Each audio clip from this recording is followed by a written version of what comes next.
নমস্কার। পৌষ সংক্রান্তি উপলক্ষে আমার তরফ থেকে সবার জন্য শুভেচ্ছা রইল। পৌষ পার্বণ মানেই কিন্তু পিঠে পিঠে ভাব। তো আমার বাবা বানিয়ে নিল ভাপা পিঠে। তো এই ভাপা পিঠে দিয়ে আমি আমার মায়ের পুজো করেছি। আর ভাপা পিঠেগুলো দেখতে একটু ভেঙে ভেঙে গেছে, কিন্তু খেতে তো খুব টেস্ট।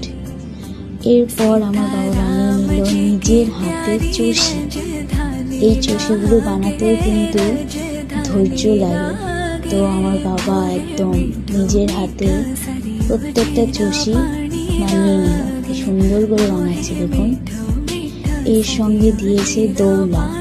দৌলাটা কি জিনিস? দৌলার ভেতরে হচ্ছে নারকেল পুরে দিয়ে দুধের সঙ্গে মিক্সড করে এই চষিগুলোকে একসঙ্গে মিক্সড করে বানায়।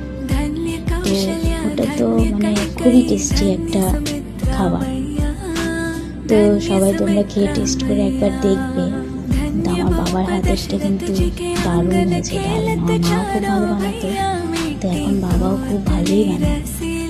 তো এইগুলো সবই আমি আমার মায়ের পুজোতে দিলাম। তো সবাই আশীর্বাদ করো আমার মা যেন খুব ভালো থাকে, সুস্থ থাকে।